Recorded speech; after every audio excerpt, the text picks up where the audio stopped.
Boa tarde, professora. Olá! Como vai? Vou bem, e a senhora? Tô bem também. Fizeram os exercícios que eu deixei de revisão? Eu fiz. E pelo silêncio. Professora, eu ia fazer. Meu pai trouxe a revisão, ele foi lá na escola, só que a escola não deu a revisão da senhora. Aí ele vai lá amanhã. Amanhã, segunda, para pegar para mim. Sim.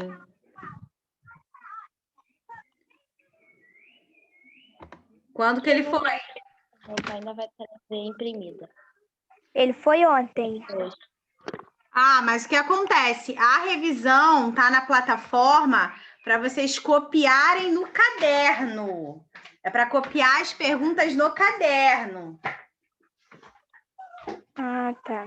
Então tem um aviso lá, copiar no caderno. Deixa eu colocar aqui. Aliás, eu pedi para abrir e não abriu ainda.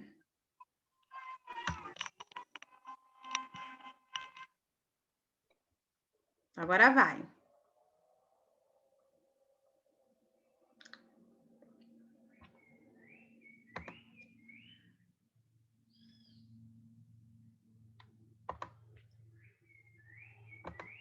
Deixa eu ver se vai agora.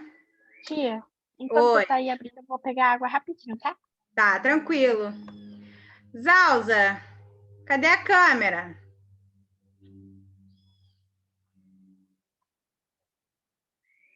Caio, câmera ligada. Então, aqui na revisão eu botei na plataforma. Por que eu pedi que vocês copiassem no caderno as perguntas? Justamente para fixar algumas coisas na mente de vocês. Tem algumas palavras-chave que podem aparecer na prova e que vocês vão lembrar que copiaram algum exercício sobre isso. E aí vai facilitar na hora de responder as perguntas. Ah, percebam que eu botei como observação aqui. Copiem as perguntas e respondam no seu caderno. Então, a orientação é que vocês copiem as perguntas no caderno de vocês e as respondam, tá? Então, vamos à primeira. Vou colocar o meu celular, ó, computador para carregar, que tá acabando a bateria. Vamos lá. A primeira pergunta é a seguinte: o efeito estufa e o aquecimento global podem ser considerados a mesma coisa? Não. Por quê? O efeito estufa contribui para o desenvolvimento da vida na Terra, regulando a temperatura do planeta. E o aquecimento global é uma consequência negativa do efeito estufa, que causa o aumento nas temperaturas do planeta. Muito bem, Nicole, exatamente. O efeito estufa é algo bom. O nosso planeta precisa do efeito estufa para manter as temperaturas ideais, para haver vida na Terra. Já o aquecimento global, ele é a parte ruim, ele é negativo. Por quê? Porque com o aquecimento global vai haver um acúmulo de gases estufa na atmosfera e que vai ocasionar um aumento da temperatura média e que traz algumas consequências, tá? Então, não são a mesma coisa. O efeito estufa é algo bom, mas o aquecimento global não é algo bom. 2. Como a humanidade vem agravando os problemas atmosféricos globais? com o processo de industrialização e urbanização. Muito bem. Os processos de urbanização e industrialização conseguiram político fazer um carreata. A urbanização e a industrialização contribuíram muito para o aumento da emissão de gases poluentes para a atmosfera, além do fato dos automóveis utilizarem combustíveis poluentes, que são os combustíveis fósseis, e, consequentemente, agravar a situação do efeito estufa. 3. Quais são as consequências do aumento da temperatura média do planeta? Destruição da camada de ozônio, emissões globais de carbono para a atmosfera. Isso aí, eu acho que isso daí não é a causa, não, Nicole?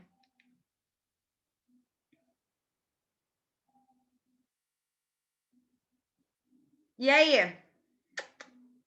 O que vai haver de consequência? Eu vou ter o aumento da temperatura, eu vou ter também o derretimento das calotas polares. Já ouviram falar disso, derretimento de calotas polares? Muitas vezes. Muitas vezes, exatamente. Porque a gente fala muito sobre isso, né? Sobre derretimento de calotas polares. E um fato também interessante é que com o derretimento das calotas polares, o nível do mar, o que vai acontecer com ele? Vai subir. Vai subir. Então, o nível do mar ele aumenta porque está tendo mais água sendo jogados nos oceanos, tá? 4. Como podemos diferenciar economia marrom da economia verde? Economia marrom é aquela que há uma exploração excessiva dos recursos naturais.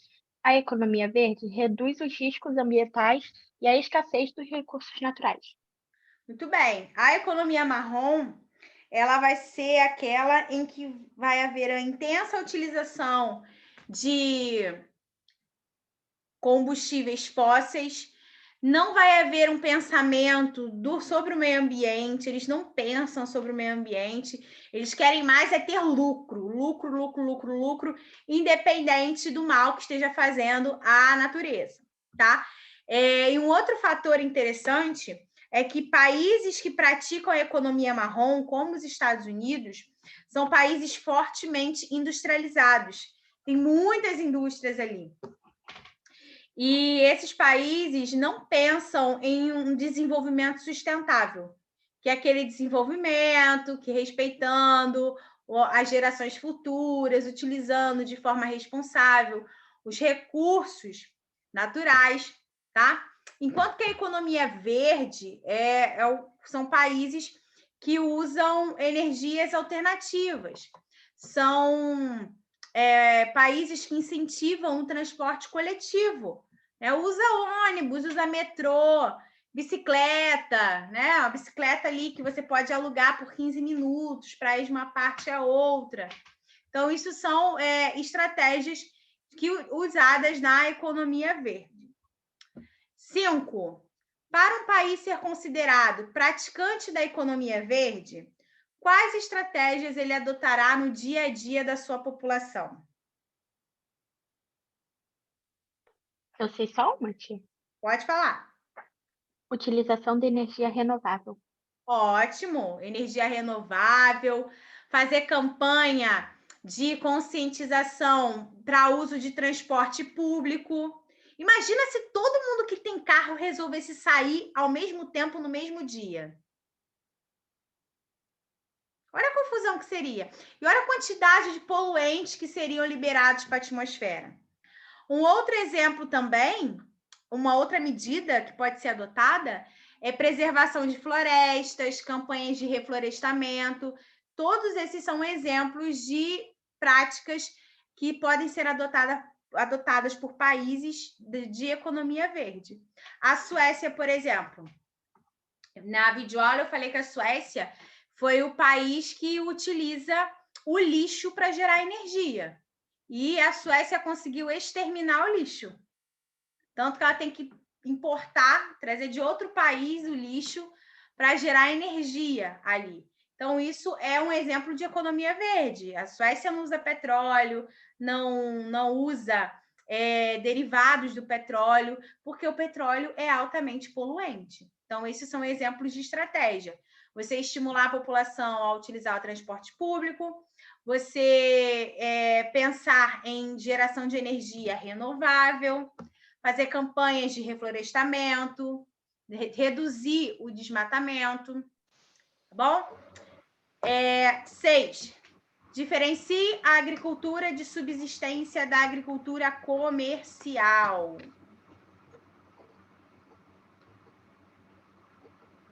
A agricultura de subsistência é para sustento próprio. A agricultura comercial é para vender. Isso aí. Na agricultura de subsistência, eu vou dar um exemplo com você, Nicole. Nicole, você tem irmão? Sim. Tem irmão? Tem? Você só tem um irmão ou você tem mais de um irmão? Só um. Só um? Então, imagine que você e seu irmão têm um sítio. Aí vocês têm um sítiozinho, aí tem uma propriedade, assim, que dá para plantar. Aí vocês plantam banana, plantam cenoura, plantam batata, plantam feijão, plantam café. E só você e seu irmão e seus pais fazendo isso. Aí tem uma vaquinha e 2 galinhas na mesma propriedade. Isso seria considerado uma agricultura de subsistência ou uma agricultura comercial? Subsistência. Subsistência. Até porque você está plantando várias coisinhas que servem de alimento no dia a dia para vocês. Aí pode acontecer de sobrar algumas coisas da colheita e seu pai virar assim para você e falar: Nicole, vamos vender isso na feira. Tá sobrando, se ficar vai estragar. Então vamos vender na feira. Aí pode acontecer de você vender. Isso ainda é uma agricultura de subsistência. Ainda é. Mas se a Evelyn, você botar a Evelyn, o Enzo, Matheus Alza, chegaram os 3 juntinhos. Os 3 viram sócios, compram uma fazenda enorme, querem plantar soja para vender para a China. Eles vão ter que contratar muita gente. Vão ter que comprar muitos equipamentos, tratores, muitos subsídios agrícolas, fertilizantes. Isso, gente, já é uma mão de obra comercial, porque é voltado para o comércio externo. Não tem mão de obra familiar, porque os Alza, a Evelyn e o Enzo não são parentes, eles são sócios. Criaram uma sociedade ali. E aí eles quiseram comprar uma fazenda gigantesca, investiram muito dinheiro para manter as exportações lá em cima. Isso é agricultura comercial, tá? Estão vendendo para a China, para os Estados Unidos, para os países da Europa. Por quê? Eles não produzem para consumirem eles mesmos. Eles produzem para vender para outros países, tá? Isso é agricultura comercial. Tá bom? Alguma dúvida até aqui? Não. Fala, Araújo. Não, tia, eu falei que não tem nenhuma dúvida. Não tá nem prestando atenção. Ô, tia. Tia. Eu tô assim, é que a minha avó vai viajar, ela tá falando comigo. Tia. Fala, Zalza. Você pode falar de volta o 4 e o 5, que eu não entendi muito? O 4 e o 5? Zalza, eu vou liberar a correção mais tarde. Ah, tá. Vou explicar a correção. Porque se eu parar, a não ser que você tenha dúvida sobre o conceito. Ah, tá. Se você tiver dúvida sobre o conceito, por exemplo, Professora, eu não sei o que é agricultura de subsistência. Pode explicar? Aí eu explico. Agora, como é que eu posso dizer? Ditar a resposta, se eu parar para ditar uma por uma, não vai dar tempo. E a gente tem 12 exercícios para corrigir. Tá bom? Mas você tem dúvida sobre o que é economia verde e o que é economia marrom? Sim, Tem dúvida? Então vamos lá. um pouquinho. A economia verde é quando eu tenho países que são adeptas dessa economia, utilizam fontes de energia renovável, preservam suas florestas, fazem campanha de reflorestamento.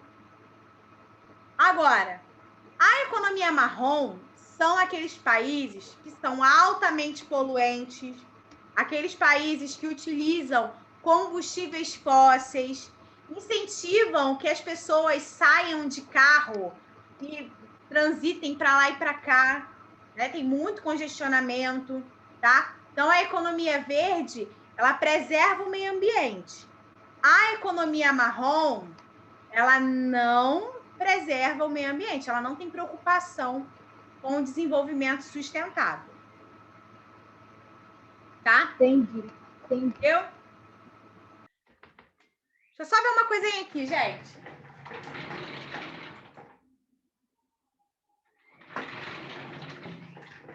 Vi um barulho estranho. 7. Explique no que se consiste a mão de obra familiar. Esse eu não consegui fazer. Posso falar, professor? Pode. Mão de obra familiar é uma mão de obra que consiste no trabalho da família.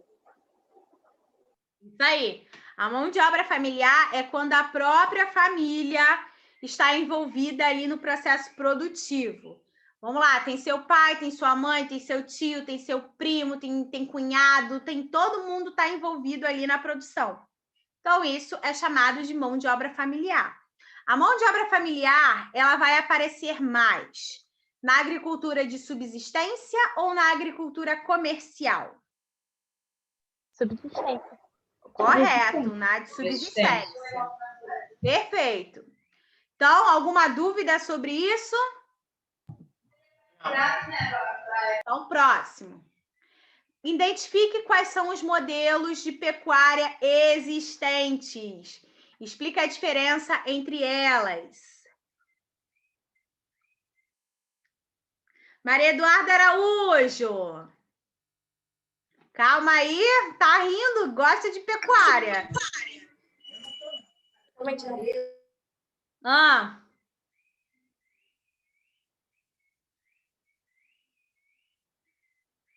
Peraí, tia. Rapidinho, que a minha caixa tem medo de fogos e tá soltando um monte de fogos aqui. Tá. Vamos lá. Alguém pode responder o que é pecuária? Quais são os dois tipos de pecuária? Extensiva e intensiva. Muito bem, Enzo. O que é pecuária intensiva? A pecuária que o gado é criado em estábulos. Exatamente. O gado é criado preso. Ele fica preso, ele fica sendo alimentado ali, preso. Ele não se movimenta, justamente porque eles querem a carne dele macia. E o quanto a pecuária é extensiva? O gado é solto nas pastagens. Aí, o gado é criado solto, lindo e pleno, tá soltinho lá. Como a gente costuma falar, tá com boi na sombra. Então, essa é a pecuária extensiva. O boi tá lá, que nem é ele. Aí passa, aí anda um pouco, depois para. Depois anda de novo e para. Então, essa é a pecuária extensiva. O gado é criado livremente. Tá bom?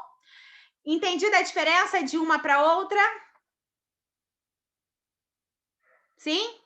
Então, vamos para a próxima. Sim. Quais são os 3 tipos de extrativismos existentes? Animal, vegetal e Animal, vegetal e Mineral. Mineral. E o que é o extrativismo animal? São, não sei dizer. Envolve a caça. Eu sei que. Ah, Então, eu sei, eu só não sei explicar. caça, captura de animais. Isso é extrativismo animal. Podem usar a pele do animal, a carne do animal. Isso é uma prática extrativista. Agora, e o extrativismo vegetal? Coleta de vegetais. Luta biologia. Eu posso ter recolhimento de espécies, de árvores, de plantas. Posso ter o desmatamento, a derrubada de árvores, que aí se considera o próprio extrativismo vegetal. Tem a extração de látex, né, das seringueiras. Isso é um tipo de extrativismo vegetal também. E o extrativismo mineral? Extração de minério. Extração de minérios. Um exemplo de minério. Ouro. Ferro, Isso aí, o ferro, ouro, diamante, são exemplos. Mercúrio, muito bem. Agora vamos definir o setor secundário. O setor secundário, o que é o setor secundário, sexto ano?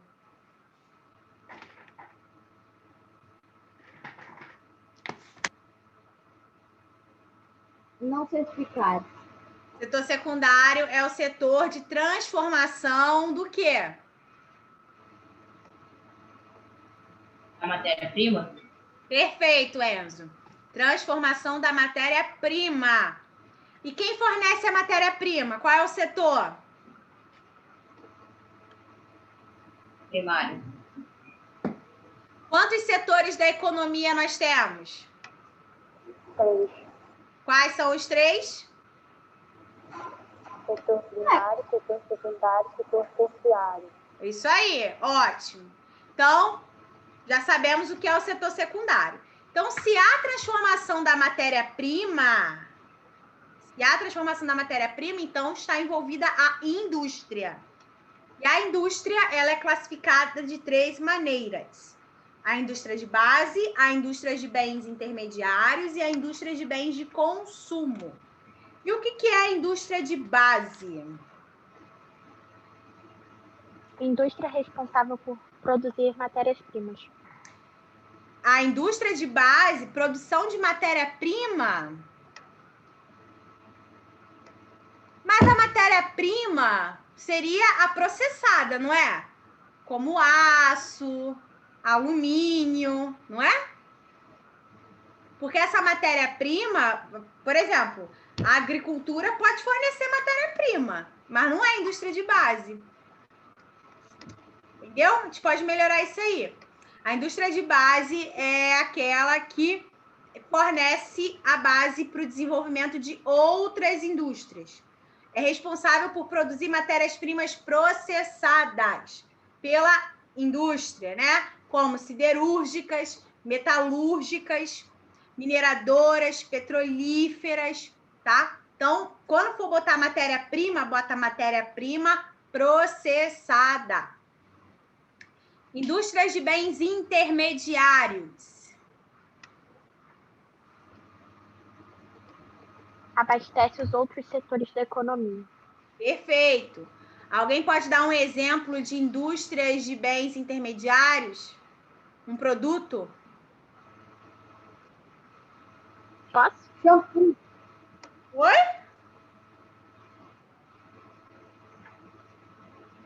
Que? Não ouvi. Não entendi, Isalza. shampoo, Shampoo? Não, mas shampoo já é bens de consumo. Não é bens Peças de intermediários. automóveis. Automóveis, rodas de automóveis, motor de automóvel, né? Isso daí é bem intermediário. Ele vai para um produto final. Agora, e a indústria de bens de consumo?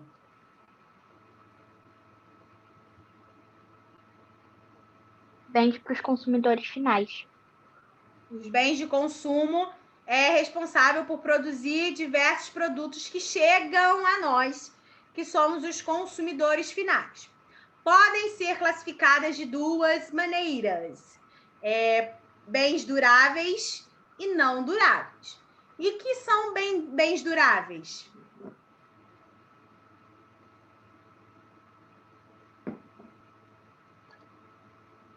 Que duram bastante Vai tempo. durar bastante tempo. Duram bastante tempo.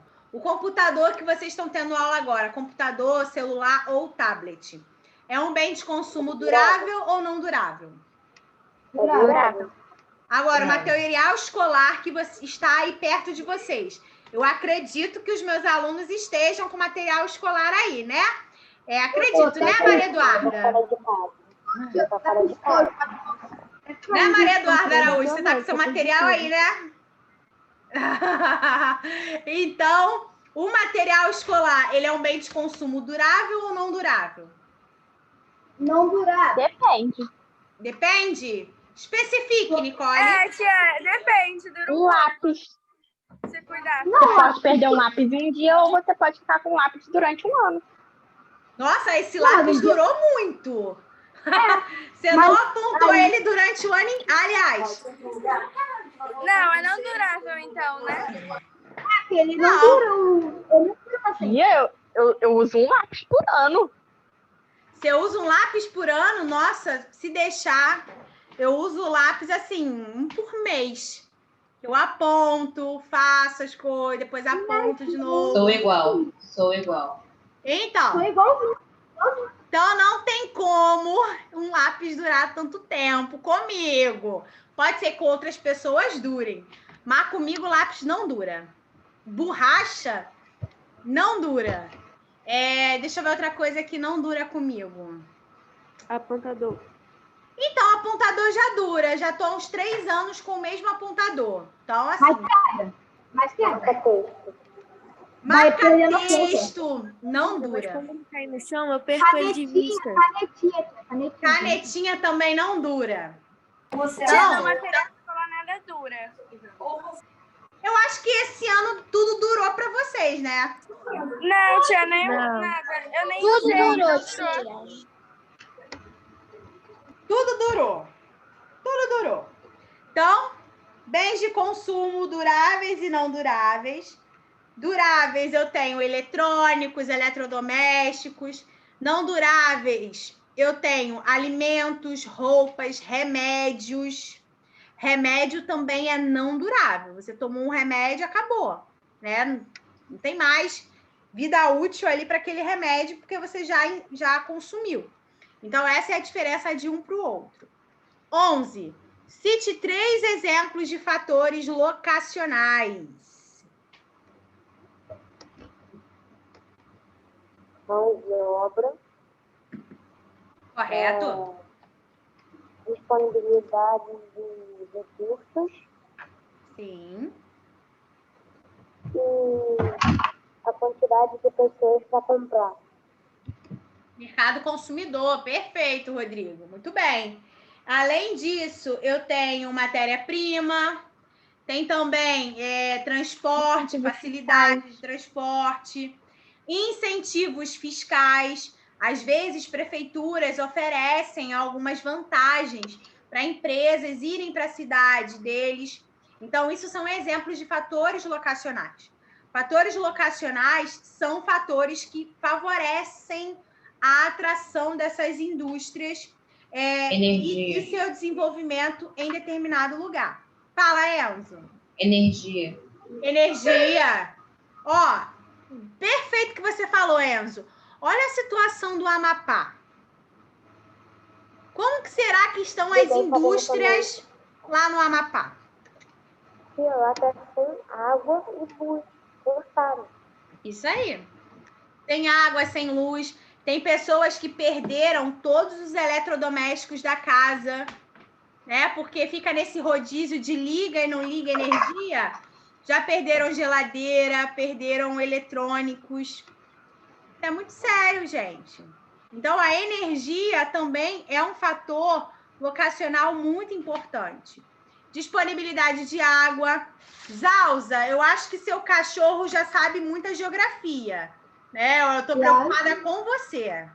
Então, deixa o doguinho em paz. Ah, mas é mesmo. Deixa o cachorro em paz. Ok. Bota o cachorro aí. Ai, tá parado. Desce o cachorro. Desce o cachorro. Ah, tá. O cachorro já passou em geografia. Eu tô preocupada com você. Eu Então, tô vamos lá. vendo, eu tô ouvindo. Aham. Então, vamos lá. Então, os fatores locacionais são fatores que ajudam na localização das indústrias. Tá bom? Tranquilo? Alguma dúvida até aqui? Não? Rodrigo, Não. alguma dúvida? Não? Nenhum. Zalza? Nem ponto. Zalza, seu cachorro tem dúvida? Tá olhando pra cama. Aham. Enzo, tranquilo aí? Sim. Eduardo Araújo, que tá rindo à toa, tá com dinheiro no mínimo. Não, tia, não, nem dinheiro eu tenho, tia, não tem nada. Tá, Nicole, alguma dúvida? Não. John? John, tem dúvida? Tem, John Wesley? Não, professora. Ah, então tá. Evelyn? Não. Letícia Scheiber? Não. Letícia Manhães? Não. Cauã? Tá ok. Dantas? Professora, minha câmera, ela tá desligando e ligando sozinha. Se ela estiver piscando por causa disso. Tá, tranquilo. Acontece. Não, Dantas? Então tá. Eduarda? Maria Eduarda de Jesus? Não. Então tá. Então vou pra última, hein? Pra última Pode ir à questão. vontade, tranquilinho. Vamos pra última. Como podemos explicar a desconcentração industrial? Disputa regional pela oportunidade de sediar as indústrias estrangeiras e nacionais. Então, a desconcentração industrial é quando empresas saem de uma parte do estado e vão para uma outra cidade, vão para um outro estado, porque há fatores locacionais que atraem. Mercado consumidor, mão de obra, né? São fatores locacionais que atraem essas empresas ali. Então, o que estava concentrado em um local agora não está mais, porque essas empresas elas vão se espalhando, elas vão para outras partes. Então, isso é o que a gente chama de desconcentração industrial, tá? Essas empresas, elas transferem as suas atividades para outras partes, vão levar emprego, vão levar infraestrutura. Então, a desconcentração espacial é algo presente hoje no Brasil. Fala, Rodrigo. Tia, eu acho que é isso que está acontecendo, porque tem uma empresa Marco Polo, que tem aqui em Xerém, que tem lá em Xerém, ela vai sair daqui, ela vai sair de Xerém e vai para o Rio Grande do Sul. Sim, isso é um exemplo de desconcentração industrial. A Coca-Cola, ela saiu de Porto Real e hoje está na Taquara, aí em Santa Cruz da Serra. Tem uma fábrica da Coca-Cola aí.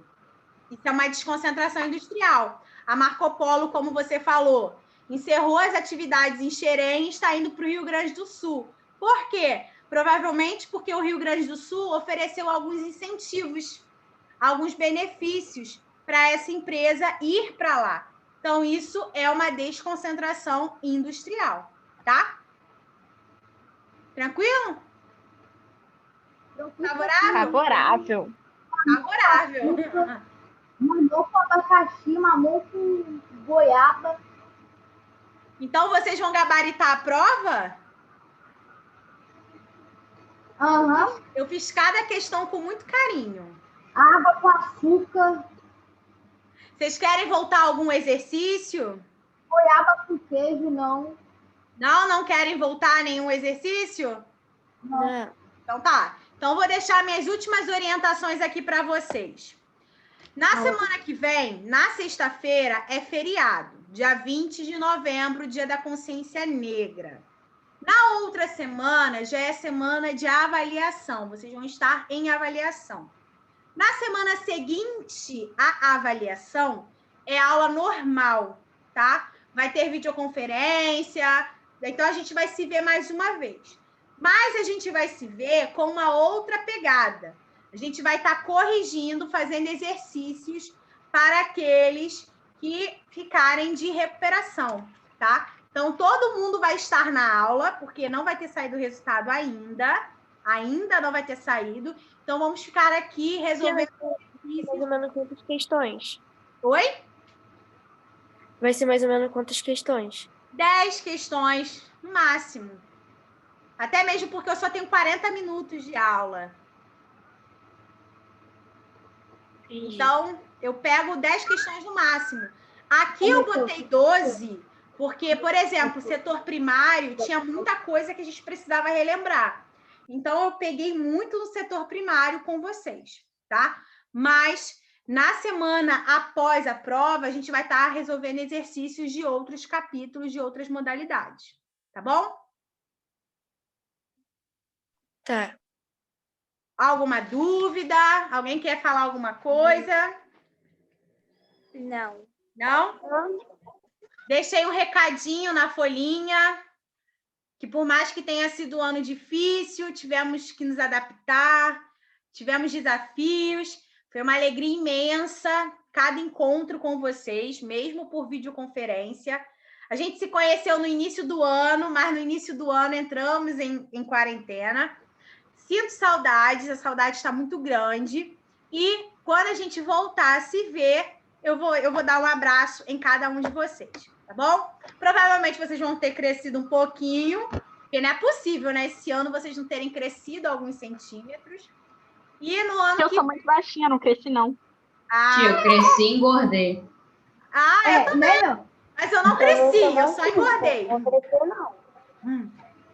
Então, no ano que vem... 42. No ano que vem, quando a gente estiver no 7º ano, a gente vai se ver. E aí eu vou dar um abraço em vocês. Claro, quando a vacina sair, a gente estiver vacinado. Tá bom? Beijo. Tia, eu engordei muito. Eu também engordei. Ô, tia, Tchau, tia. Beijo. Quando, no começo da quarentena, eu tava com 33. Agora tô com 40. tia, 40. Então, a beijo. tia, ó. Tchau aí. O cachorro do Sal. Tchau. Boa prova. Tchau, tia. Tchau.